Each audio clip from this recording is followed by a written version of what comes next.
Live from the center of the earth, Girth. Yo, my name is Sammy Younan. I am the host of My Summer Lair, and rather than do the introduction and explain who my guest is today, introduce yourself, but do that thing that you do, the rapping thing that you do. Yo, what's up? This is me, DMC, and the place to be, the greatest MC in history. Been rhyming on a mic since '83. There will never be an MC better than me. That's why they call me the King. Damn. Okay. Yo, that's fresh. All right.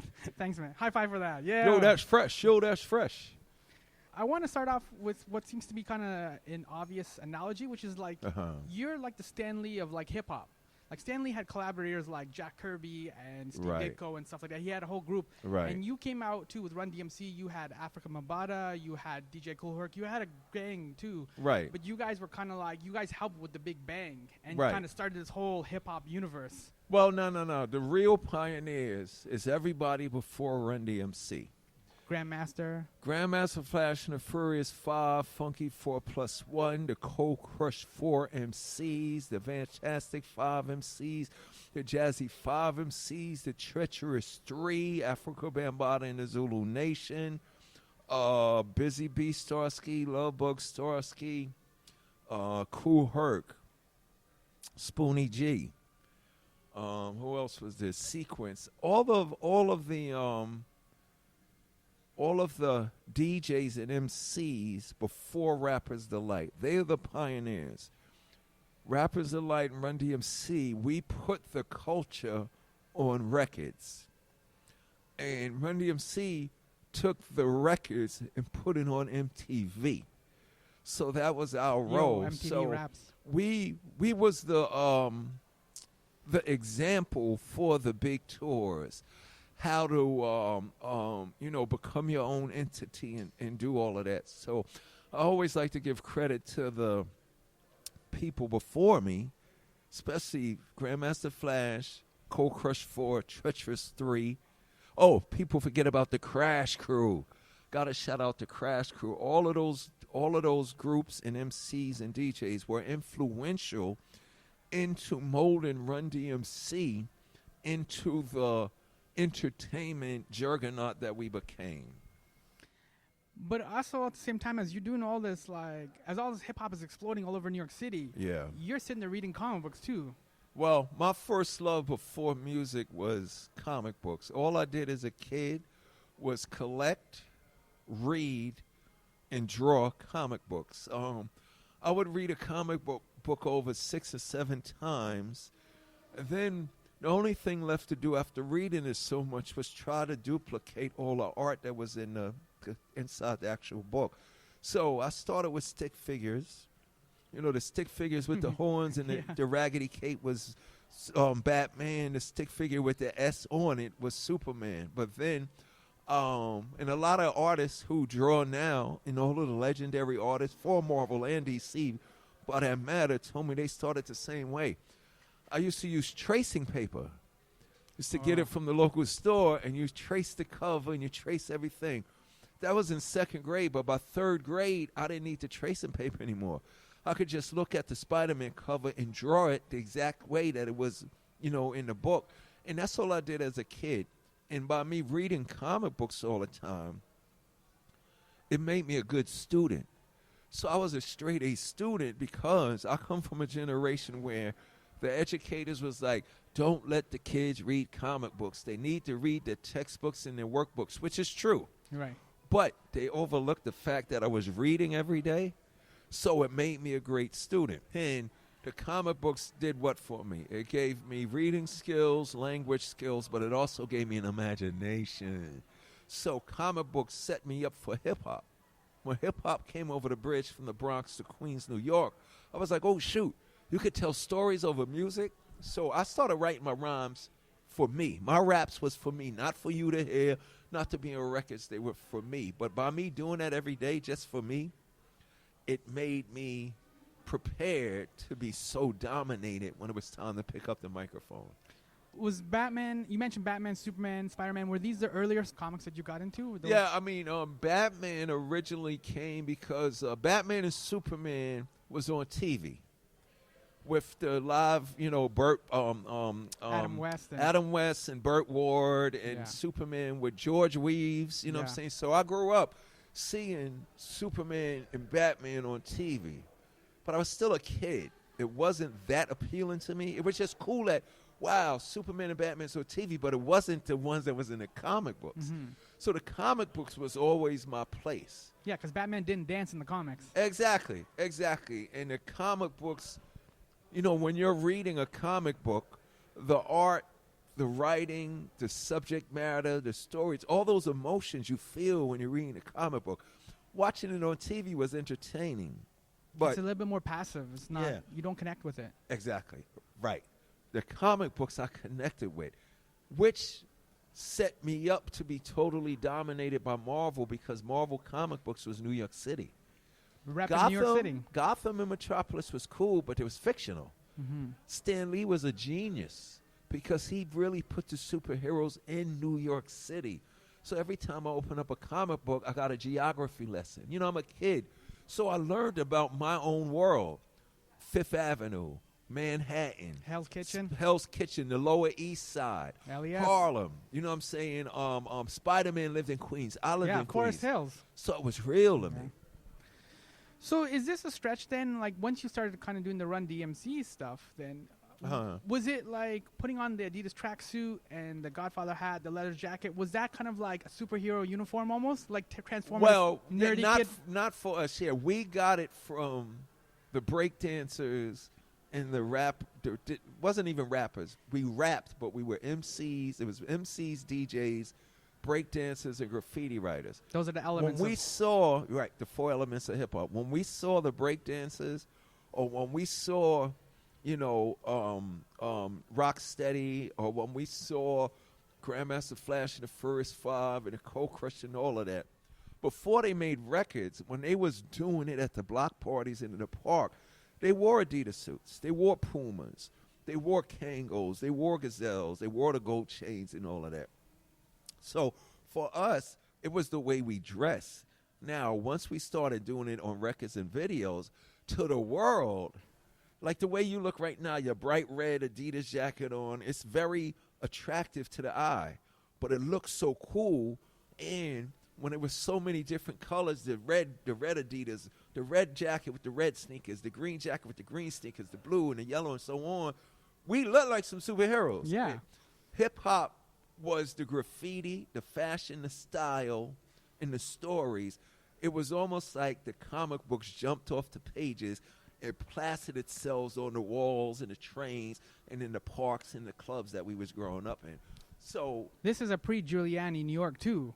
Oh, so it was a lot more rougher. Oh, for sure. But to answer your question, it was like our superhero outfits. When we knew we was going to the party, you putting on your superhero outfit. You know what I'm saying? Your red hat with your red jacket, this and that.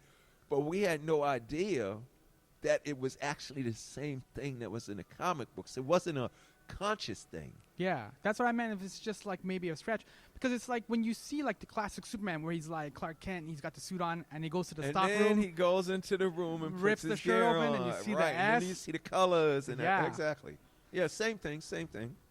What about then? Was it a conscious choice then to, I guess, put aside drawing and comic books and kind of go into hip hop then? No, it wasn't conscious. I was kind of forced into it because if 1985, if you listen to King of Rock, I'm the king of rock. There is none higher. Sucker MC should call me sire. To burn my kingdom, I should have said you can't use fire. But I won't stop rocking till I retire. If you listen to me on a record, I said a rhyme on there where Run says, I'm DJ Run, I could scratch. I didn't say I'm DMC, I could rap. I said I'm DMC, I could draw. Listen to King of Rock. Crash through walls, come through floors, bust through ceilings and knock down doors. Rappers don't do that. Superheroes do that. I was always putting Easter eggs in my music. I'm the devastating mic controller DMC, Invincible Iron Man, amazing, a mighty Thor, amazing Spider-Man, Incredible Hulk, the microphone master DMC, the devastating mic controller D. So everything I was presenting on my raps was from comic books. So now that I got the comic book out now, people are going back and seeing all the Easter eggs. Son of Byford, brother of Al. Banners, that's like you reading the first pages of a comic book. You open up a comic book, son of Byford, brother of Al. Banner's his mother and Run is his pal. It's McDaniels, not McDonald's. These rhymes are Darryl's, those burgers are Ronald's. I ran down my family tree. My mother, my father, my brother, and me. That came from me sitting there one day going, okay, Thor is the son of Odin from Asgard. He has a brother named Loki, and he got some hammer. I'm Darryl. I come from Hollis. My father's name is Byford. Thor's is Odin. My father's name is Byford. I got a brother named Alfred, and I got a Mike. So I wrote Son of Byford. So everything that I was writing was me make-believing I was the most powerful entity in the hip-hop universe. And that was from the influence of comic books. But every generation, we all are influenced by pop culture. My generation was comic books, Fred Flintstone, Bugs Bunny with Looney Tunes, the Jetsons, the live-action shows like I Dream of Jeannie, the Munsters, the Addams Family, so that the Brady Bunch. So that's me. You know what I'm saying? And that's a lot of fun and that's a lot of play, which kind of shows up in your music. Exactly. Even in the dirt poor ghetto of death and despair, there was inspiration and creativity. Hip-hop allowed us to put that out there. Wu-Tang coming along talking about the Kung Fu movies. Even if you didn't like hip-hop, a lot of people in this world became fans of hip-hop via Wu-Tang because they related to all the Kung Fu movies that everybody watched. You know what I'm saying? So everything Run-D.M.C was presenting, you know what I'm saying? And for me, I took it a step further because I knew even in the dirt poor ghetto, down in the gutter, there's some good things. So when I came along rapping, like I rapped about glasses. Before I rapped about glasses, you was considered, hey, binoculars, hey, 4 eyes. You got teased for wearing your glasses. But when I rapped with a superhero attitude, D's for doing it all of the time, M's for the rhymes that are on mine, C's for cool ass can be. Run would say, why you wear those glasses? I go, so I can see. I didn't wear them to be cool. Yeah. I didn't wear them. I wore them because if I didn't wear them, I'd be blind. But then all the other little kids that was taking their glasses off when they went outside, they put them on, glasses became cool. So it's also that superhero thing, you know. Peter Parker was awkward. You know, Superman plays nerdy and geeky and stuff like that. So everybody in real life have these aliases and other identities. But a lot of people are afraid to express them. Like, I have no shame about being a geek and a nerd. Like, every time I rhyme, I never rhymed. I only cursed. I only used profanity on 2 records. What made me powerful was saying good stuff. You know, I did a song about Christmas. I rhymed about St. John's University. I rhymed about chicken and collard. Run-D.M.C made a song about their sneakers. And because of the honesty, we got a sneaker deal from the first non-athletic entity to get an endorsement from a major apparel company. No curls, no braids, peasy head, and still get paid. I'm one of the reasons why Yeezys can be made. That's powerful. So think about all the mundane, so-called corny stuff that people are ashamed of. I put it on a pedestal and took over the world. Drug dealers and gangbangers, no. DMC in a place to be. I went to St. John's University, and since kindergarten I acquired the knowledge, and after 12th grade with the same attitude and enthusiasm. So it was what I'm trying to say, it was a transformative presentation. Yeah, from Clark Kent to Superman. But it was artistic. See, that's the connection. Before hip-hop, all we had was kung fu movies, cartoons, and comic books. Now hip-hop gives that poor kid with nothing a chance to show what's inside of him. So it's a superhero-type transformation. And it kind of goes what you were saying, because you were saying, like, a lot of people use tracing paper with some of the earlier comics, or you're just sitting there kind of mimicking doodling, like a Spider-Man cover or whatever. Exactly. It takes you a little while to find your voice. Yes, it took me a minute to find my voice, but it took me a minute to find my aggressive voice, because anything that you start out doing, you're copying what's influencing you. So when we first came out, when we first came out, remember, I was just talking about this on a radio interview.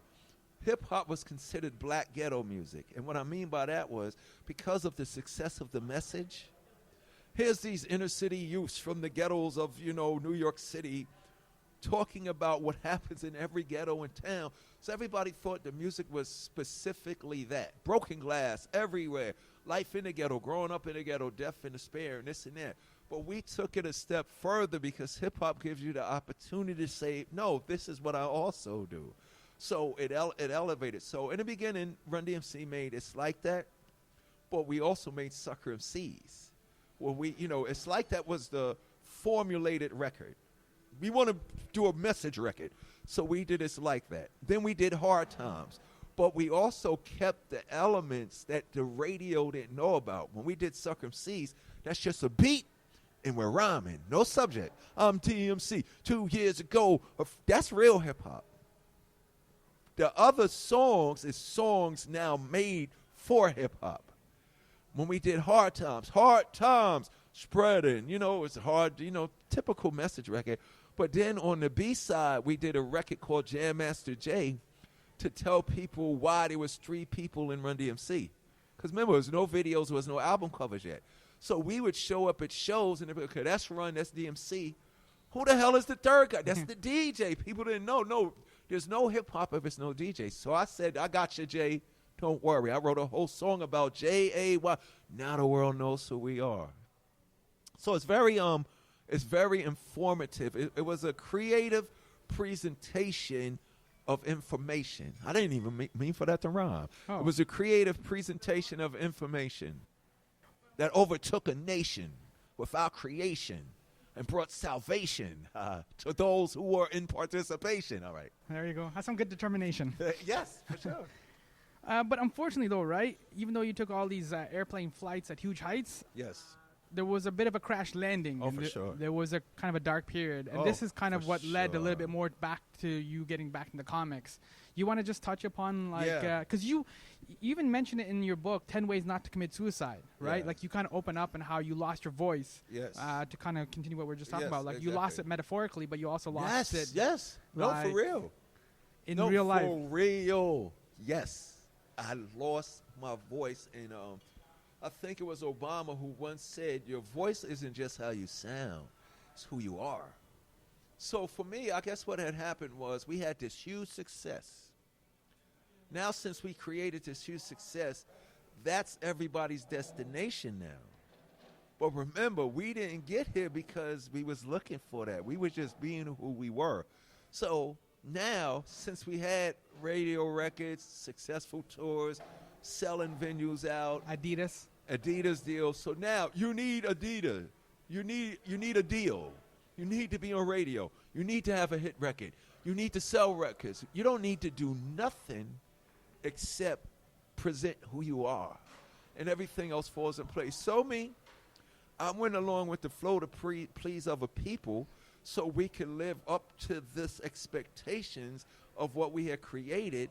And along the way somewhere, I forgot about little Darryl, who made all of this possible. No fortune, no fame, comic books, fun and creativity and good stuff, and friendship and honesty and generosity. Love. That's how we changed the world. You know what I'm saying? When you saw Run-D.M.C, you didn't really see us as celebrities. You related to us and you saw yourself. Even if you couldn't rap, DJ, breakdance, or even if you had no money, me running Jay showed you something that made you say, man, I could do whatever I could do. I could finger paint. You know what I'm saying? So I kind of got lost in that world because the world of success is not real. What really is success? You got a lot of money. You sold records and you got an Oscar and stuff like that. What really determines success? Success is determined by making every person in the world that you come in contact with happy or feeling like they mean something. And that's what Sarah McLachlan said to me. That's what music is supposed to do. So to make a long story short, in the midst of all success, I got depressed. What's the first thing the world says to you? You're DMC or Run-D.M.C. Lifestyles of the rich and famous. Fame and fortune and your pioneers. Why? And no, they go, how in the hell can you be depressed? Yeah. because I'm a person who has feelings. Oh, you forgot about those. I'm a human that has feelings. But they think because of all of these material, earthly things that means something. So we're seeing that with some of the people that committed suicide, like Chris Cornell, and like people didn't realize. I am sick and tired of all the pain and hurt. I do it for Chester, Chris, and Kurt. I got a rhyme coming out on a new record. And yes, it hurts me. Now, let's take it away from celebrity. It's just like, when everybody made a big deal when Jay got shot and when Tupac got shot, when Biggie got shot. Yeah, it's a big deal. It's a big loss. But there's a Tupac, Biggie, and Jay getting shot every day in a lot of places. Southside and we Chicago. don't pay the same attention to that. Yes. And those people are just as, if not more important than Jay and Biggie. They were known. What about the unknowns this year? So for me, I was there. I was going to shoot myself. I was going to jump off the bridge, and I was going to drink the poison. You know what I'm saying? I was there, and the only thing that kept me, two things kept me from jumping. I heard Sarah McLachlan's song Angel, and was like, what the hell? I heard the piano. It was something about the essence of the record. In the arms of an angel, fly away, in that piano. And I said, and I was an alcoholic, suicidal, metaphysical, spiritual wreck about to jump off the bridge. And when I heard Sarah McLachlan's Angel, that song just made me say, D, all of this stuff may be messed up, but the world's a beautiful place if something like this exists. And that made me not jump. And the second thing that made me not jump was I went to rehab to stop drinking because I was drinking so much. And I discovered this thing called therapy. And in therapy, it was the first time in my life where Darryl got to talk to Darryl. Because I spent my whole life talking to everybody else and living up to everybody's expectation and putting the mighty King of Rock first, not realizing the King of Rock don't exist if little Darryl's not good. So our lives is about feelings. So when I went into that dark depression, the only thing left for me to do is like, if hip-hop is taking away from me, and it was, I found out I was depressed. Then I found out that I was adopted at age 35. Then I found out I was a foster kid and an orphan. Then it didn't stop there. Jam Master Jay got shot and killed. Then my father Byford died. So all of those things happened, and in the midst of all of that, I lost my voice. And I went to Mariah Carey's doctor. She's the greatest singer in the world. Went to her doctor, went to Lenny Kravitz's throat doctor. They looked at me and said, son, there's nothing physically wrong with you. So I had to go get my spirit and my emotions right. So everything is stripped away. I may never rhyme again. What is it left for me to do? Oh, I'm just going home and read some comic books. And when I did that, everything came back. That's crazy.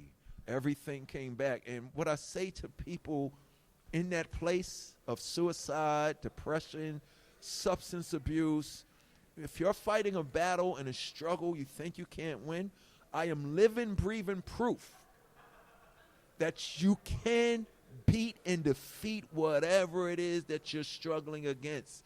Alcoholism, drugs, anorexia, all of that. I'm living proof because you got to do two things. You got to remove the guilt and the shame, and you remove the pain. I don't even mean for that to rhyme.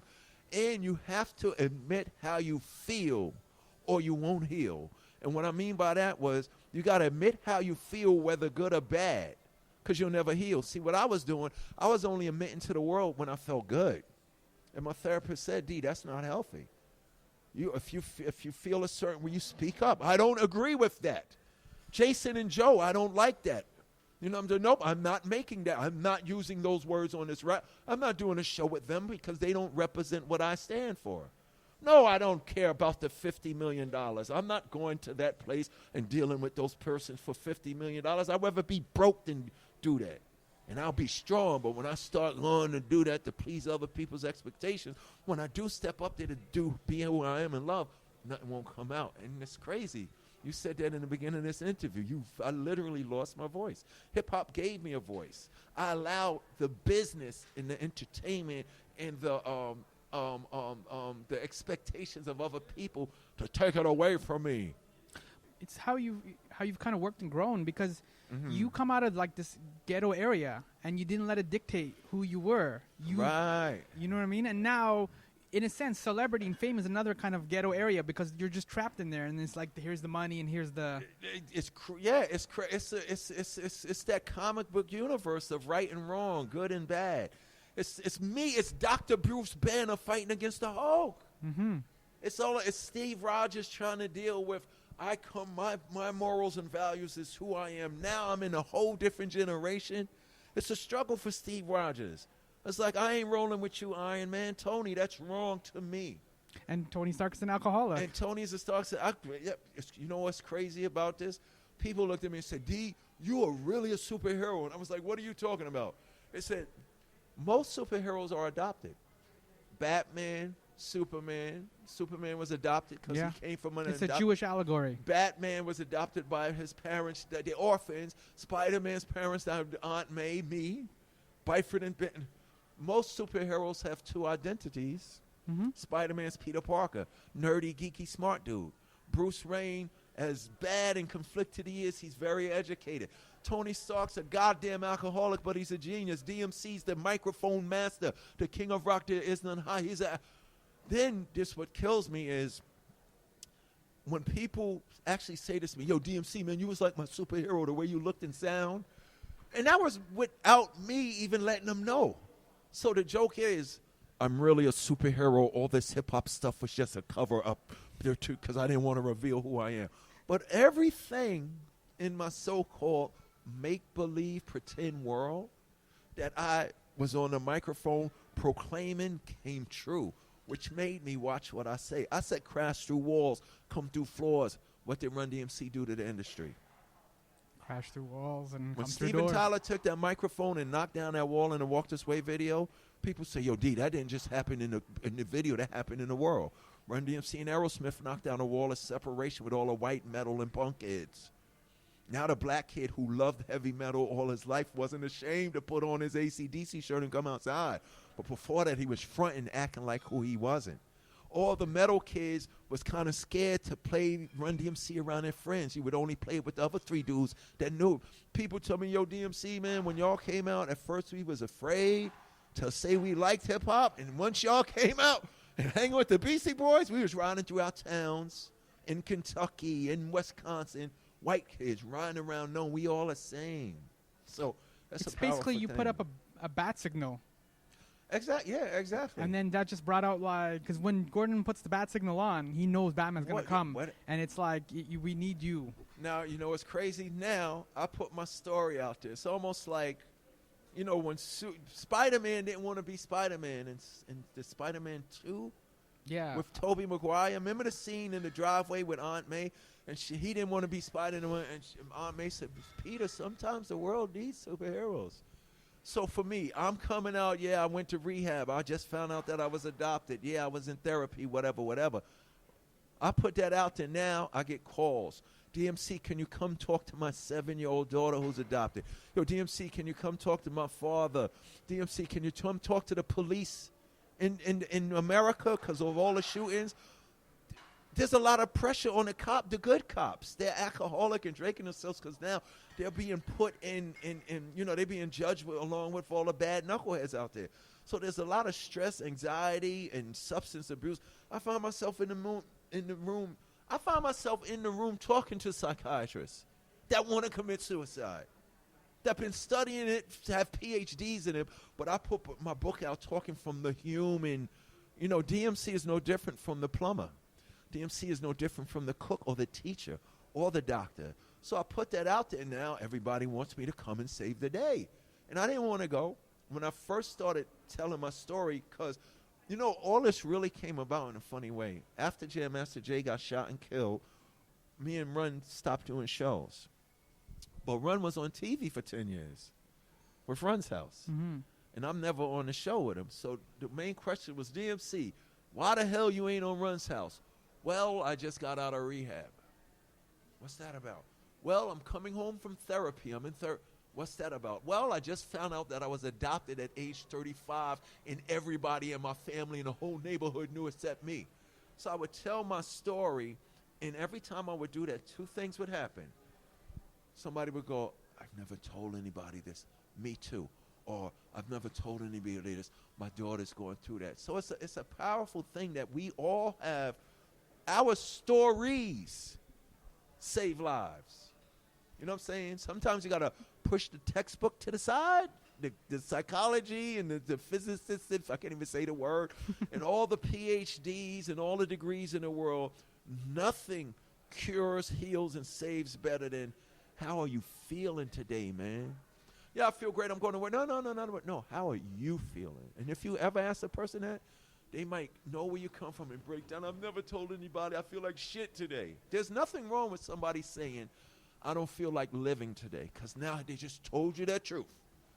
I feel hungry. That's cool. I feel tired. That's cool. I don't feel, oh, no, you're a weirdo now. It's not wrong for somebody to say that. It's how the world reacts to us. So everything that I was ashamed, everything that people was ashamed about, I draw. And I go to St. John's, and I'm a school kid, and it's Christmas time, and my sneakers walked on, my Adidas walked through. Not, I got more Adidas than you, and I got more money than you. Come look in my closet and see my cars, my money. No, my Adidas walked through concert doors and roamed all over Coliseum floors. I stepped on stage. What other rapper stepped on stage at Live 8? Okay, thank you. Me, Run and Jamie was there. You wasn't.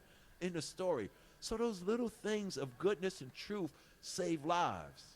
Not DMC's mighty and he's dope on the mic and he's the first to go gold and platinum. All of that means nothing, but I kind of let that mean something because it meant somebody else, meant so much to everybody else. But that's good. But what's important to me? Which is what the comics are kind of about then, right? Because it's like the DMC universe. Yeah, you just want to explain a little bit, like who you got working with you. You got a great team. Oh yeah. The comic book came about like this. About 3 years ago, I went for a music meeting, and I was meeting a young man named Riggs Morales, who was Eminem's right-hand man, A&R, over at Shady Records for the rise of that great empire. And here's a little tidbit for all you listeners. Eminem's huge comic book fan, geek and nerd, just like us. Comic books, wallpaper, comic book toilet paper, all of that. Comic book underwear. He's one of us. He did the Without Me video where he was Robin and exactly. Dre was Batman. So I go for this music meeting, and when I was meeting with Riggs, he goes, true story. He goes, yo, D, I'm usually very professional. I know we need to get business, but he goes, but you was like my superhero to me, man, the way you looked and the way you sound and the way you dressed and all that. He said, what was it like when you was a kid? So I told him what I just told you. Catholic school, comic books. Comic books? Yeah, comic books. We sat there for 3 hours and talked about comic books. And I blew his mind. I had every issue of every Marvel comic book. I could draw anything at the drop of a dime. Stan Lee, all of that. Sal Buscema, John Ramota Jr., all of those artists, and Jack Kirby, all of that. So he was blown away. He was like, yo, DMC, you should do a comic book, man. You like, it's crazy. I said, no.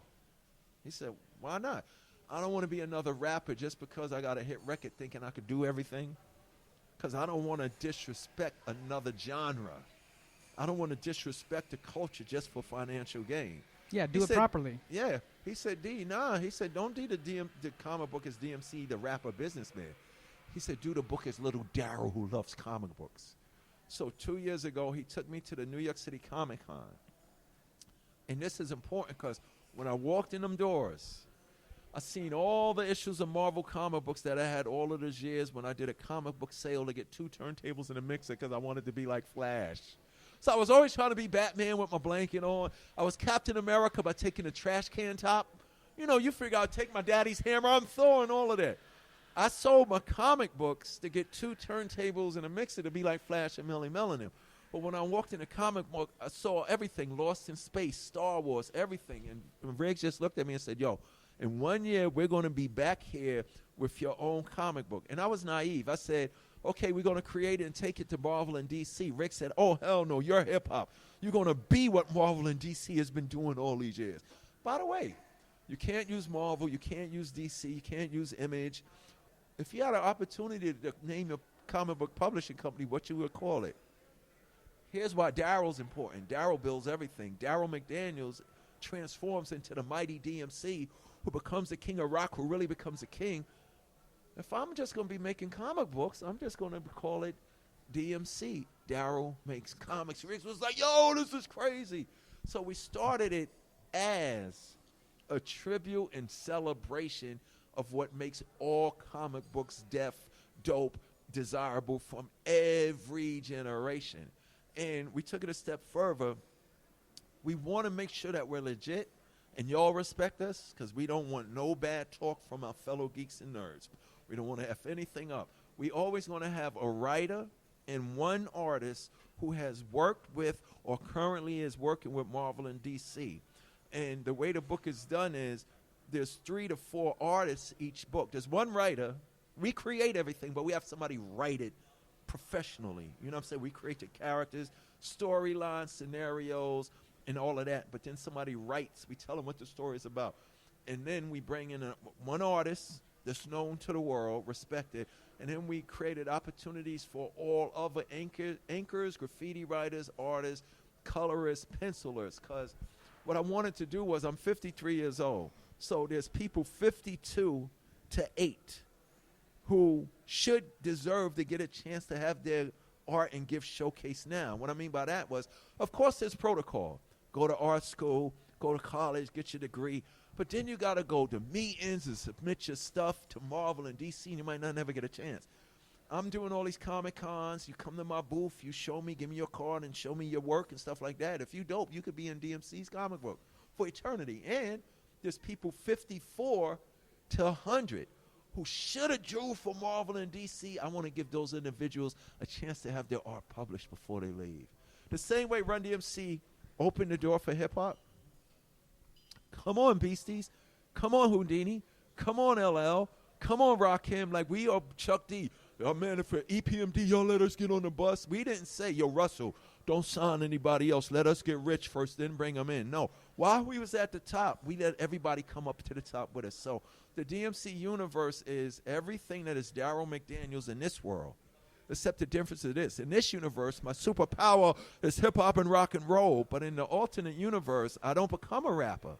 I actually graduate from St. John's University, and I become a teacher. So I'm a teacher. I'm amazed by the punk rock and the hip-hop and the rock and the metal that the kids are doing. So I'm like, this is power. Like, I'm amazed by that. I never meet Run. So there's no Run-D.M.C. There's no other rappers in my universe, because it's only Darryl McDaniels who happens to be the DMC superhero. So it's everything synonymous with me. I'm adopted, my whole story, the mysteries and all of that. The only difference is I'm not a rapper who changed the world. I'm a superhero who's changing the world. And like I wanted to say earlier, we deal with all the issues that politics and religion is afraid to talk about. Society, politics, homophobia, violence, street violence, drug abuse, substance abuse, alcoholism, marital problems, premarital sex, you name it, we're going to write about it. Sort of like, the X-Men represents just, racial bias and stuff like discrimination and stuff like that. All the themes, we try to keep it real like Stan Lee did. So last question, it's an important one too. Are the Knicks ever going to get it together? Well, you know what? And you need to send this to the world. The first thing and only thing the Knicks need to do is make Mark Jackson the head coach. Now, let me tell you why. What do you got? Outside of credentials and who won what and who's a great mind and stuff like that, spirit has a lot to do with morale and enthusiasm in life. Mark Jackson, I watched Mark grow up. I sat in Hollis and watched Mark Jackson score 59 points every time he got on that court as a kid. Then we watched him do marvelous work at St. John's University. Then he got signed by the Knicks and became Rookie of the Year. You make him head coach because now it does something to he's hometown. He's homebred. He wasn't the fastest. He wasn't the quickest, but he was smart, and he proved other people wrong when we played against the Knicks. Do something for the spirit. Make Mark head coach, and then have Mark bring in a staff that's going to motivate these players. Look, Mark set up the Warriors. I mean, Steve Kerr took him there, but the first 2 years Mark was there, he turned that place around. They were balling hard. They were balling so hard, Curry kept getting hurt. And Curry had to say, okay, I got to do something about my body, because now Mark got them to play basketball. And I always talk about this. Mark isn't a baller. You know what I'm saying? He ain't super athletic, and he ain't making rap records, and he ain't hanging out, and he ain't having baby problems, and he ain't getting into fights. In the NBA, in professional sports, there's the baller. But then there's I'm a professional, you got to say it like this. I am a professional basketball player. Examples, Tim Duncan. Yeah. It's not a baller, flamboyant. And you don't know, Tim Duncan probably don't even listen to hip-hop. That's real funny. Yeah, he does, but I'm just saying. But he's a professional basketball player. Kawhi Leonard is a professional John Stockton is a professional. All of these other guys are gifted, and they got handle. They can shoots and stuff like that. So for the Knicks, it can start now. You see me? What do you say? What do you say? I'm fired up and passionate. Fired up about. You got to bring Mark Jackson in. It's possible, but they got to change the spirit there. The fans are faithful. We lose everything, and we still pack the house. You got to change the spirit. When John Starks was there, spirit. When Oakley was there, spirit. Oakley. Anthony Mason, spirit. Ewing. Patrick Ewing, spirit. What's the other player? They brought Xavier McDaniel in. Remember, they would make little moves that kept the morale and the spirit of, Madison Square basketball up there. All right, we got to end it there because it's a high note, and it's like this is kind of the journey that you've taken us all on, right? Like inspiration and like coming back from the darkness, getting out of the ghetto. Exactly. It's a superhero journey. Yeah, it's like it's like Jesus in the desert. It's like Moses and the Jews in the desert. It's like I got a question for you. Okay, what you got? Captain America, Civil War. Whose side you're on, who you fighting for. Tony Stark wants to obey the law, so Mr. Steve Rogers has to go outlaw. What would you do if you had to fight and give up your life for what you believe is right? Deep down inside, do you know the answer? Do you have the pride of the Black Panther? Would you jump on a team like Spider-Man because you can jump on a wall like a spider can? Or would you say, oh no, I can't, man, and try to do it big like you was Ant-Man? Life is full of many decisions. You got to have the wisdom and the vision of vision. A superhero like D, when it comes to war, I'm coming like the Hulk and the mighty Thor. Damn, that was fresh. Yo, high five, brother. Thanks. Thank you. Thanks, DMC.